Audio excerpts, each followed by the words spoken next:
Hello, everybody, and welcome to the scruffy-looking Nerd Herders podcast. I am your host, Tyler, bringing you all things nerd and geek-related. And on this episode, I'm going to be discussing some BlizzCon news, some Harry Potter news, and some Star Wars news, and more. So, stick around.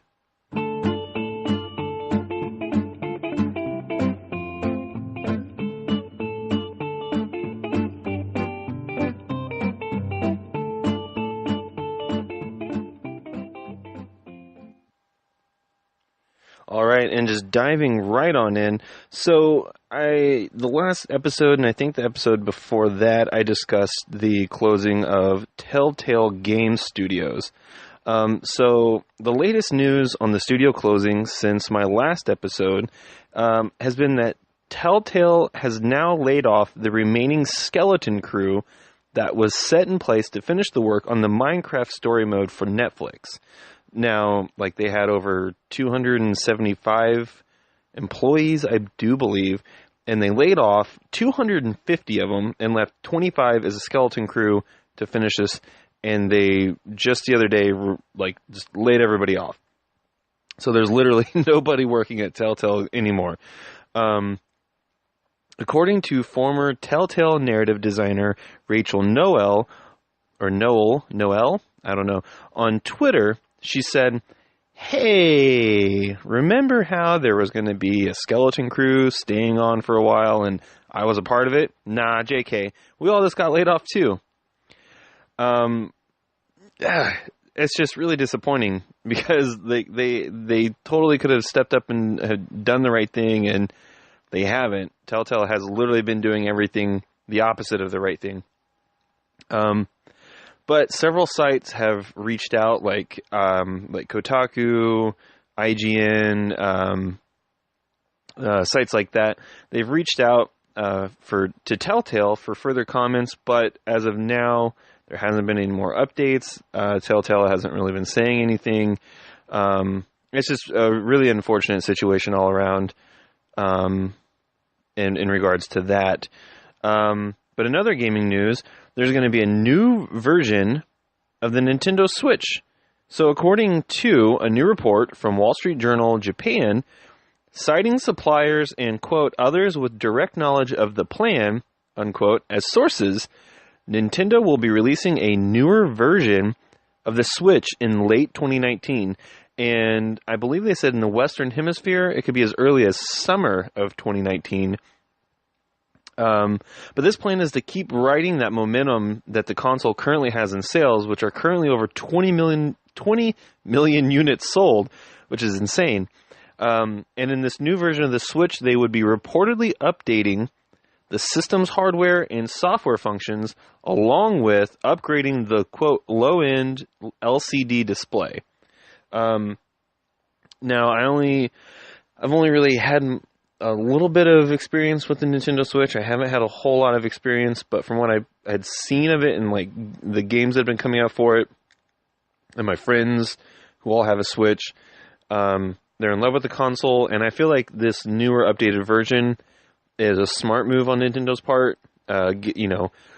Getting out a more updated system, improve on the things that, they're listening to their fans and the feedback, and it really seems like Nintendo is kind of killing it with this newer iteration of their console. So yeah, I also really look forward to that, and who knows, maybe it'll come out with a lower price, and there'll be, more success for Nintendo on this Nintendo Switch console, because so far, they're killing it. And in other news, WoW executive producer has stepped up. So, Activision Blizzard has announced that the World of Warcraft executive producer J. Allen Brack is the newly appointed president of Blizzard Entertainment. Now, this is in the wake of the news the other day that was announced that Mike Morhaime, co-founder of Blizzard, stepped down. He's no longer the president, and so now J. Allen Brack is now going to be president, and he's been with the company for over 12 years, and prior, he worked on franchises such as Wing Commander and Star Wars Galaxies, which both of those games played a huge part in my adolescent years. Star Wars Galaxies more so than Wing Commander, but they were both really great franchises. And now this is all just 1 month before BlizzCon 2018. Now, in segueing with BlizzCon 2018, Blizzard released the official schedule for BlizzCon, and it really looks like Diablo will be the big deal this year. And I'm super stoked for this, because on the schedule, Diablo What's Next is the first panel to take place on the main Mythic stage on Friday, November 2nd. The description reads, join the Diablo team as they... Oh, I should do this in a cool voice. Or I'll do it as Deckard Cain. Join the Diablo team as they discuss what's in store for the heroes of Sanctuary. Well, that's pretty good. Following the Diablo panel is a What's Next panel for Overwatch, Hearthstone, World of Warcraft, and Heroes of the Storm.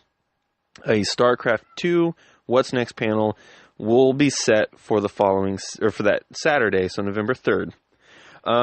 Now, one thing from watching all the prior BlizzCons, the first What's Next panel has always been a major announcement that's just prior to the opening ceremony.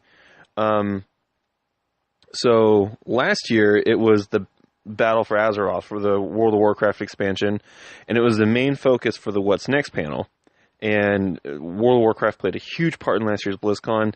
And in 2016, Hearthstone's Mean Streets of Gadgetstan was the focus of the What's Next panel, and it was kind of like Hearthstone was kind of the focus of that BlizzCon. And this is all, once again, I think I had talked about it before, this is all after a Diablo associate community manager had said that multiple projects for Diablo are in the works, and it was after a job posting for a dungeon artist at Blizzard appeared, and they were looking for someone who is, quote, passionate about working on the dark gothic world of Diablo. And I'm just, oh my god, I'm so excited, because I love Diablo, and I still currently play Diablo 3 when I'm able to. It's a franchise that I can just pick up and put down, and it's like the seasons that they've started doing are fantastic. I'm super excited for anything Diablo. I know like Dark Horse is going to be coming out. It was Dark Horse or IDW? I'll have to check, but they're coming out with comics for Diablo. There's a rumor of the Netflix Diablo show, and it's going to have the writer. Oh God, I can't remember now, but it's going to have. There's just a lot of Diablo stuff coming out, and I'm super stoked. But I'll definitely be doing a bonus episode post BlizzCon to give my thoughts on the announcement and the con as a whole, and just discuss the things that really stand out to me in for BlizzCon. So, because I typically post upload the podcast episodes on Fridays. And since BlizzCon starts on Friday, I guess that following Monday, just keep an eye out for an episode of like a bonus episode of like a BlizzCon. And this weekend is actually New York Comic-Con, so you'll be getting your first bonus episode of my thoughts on everything announced on New York Comic-Con. So that will be uploaded on Monday. So, bonus episode! So, in other gaming news, Tuesday, there was some leaked video footage, reportedly that of a Harry Potter RPG, and along with it was a description stating that it was, quote, set in the 19th century wizarding world.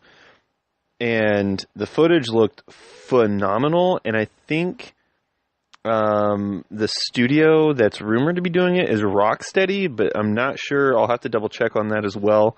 But I do know, like last year, Warner Brothers announced its Harry Potter gaming division called Portkey Games, and the studio's first release was the free-to-play Hogwarts mobile game, and I think that was them kind of just like testing the waters on the RPG elements, because even though that game is one of those energy based, you have like your energy refreshes every day, or you can purchase more energy kind of mobile games. It had heavy RPG elements to it, like the storyline of what you could do, like the spells, the potions. I think there was Quidditch. I'm not sure. I only played it briefly when it was in beta. And I know they just came out with more content for it, just like a couple weeks ago. But yeah, like I think they were really trying to test the waters with that game, and I felt like there were some really strong elements, and I think they're actually going to probably carry over their feedback and stuff from that game for this RPG game.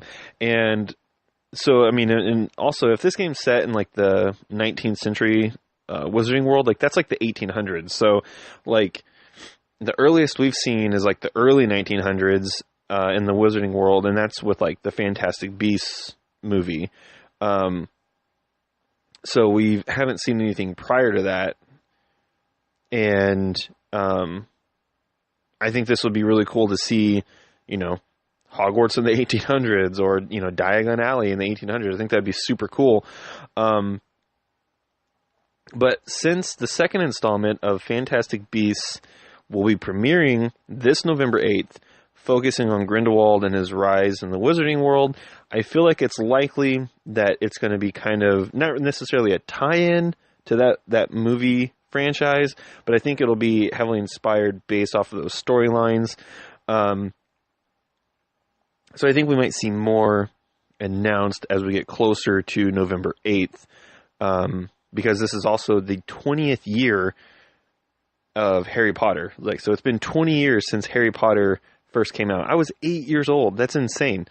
No, I was 10 years old. I was 10. I can't do math. What are numbers?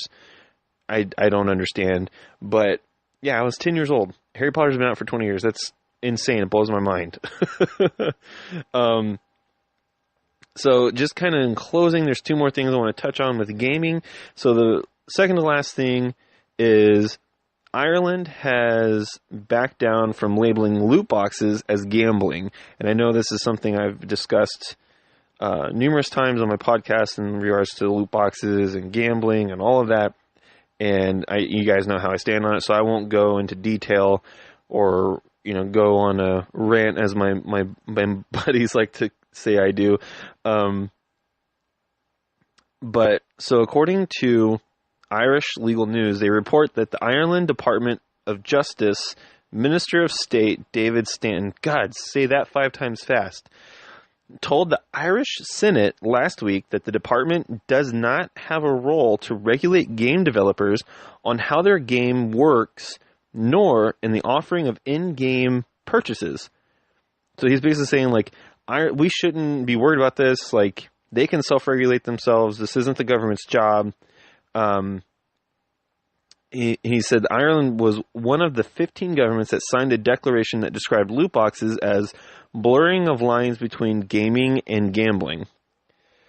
Now, I've reported, EA has been standing their ground on their loot boxes, telling Belgium, to basically frack off. But other publishers have already made changes, such as Dota 2 altered theirs in the Netherlands. So, like in the Netherlands, Dota 2, they altered how their loot boxes work. NBA 2K's loot boxes were changed, and 343 Industries just came out and flat out said, we're not going to be selling loot boxes for cash when Halo Infinite releases.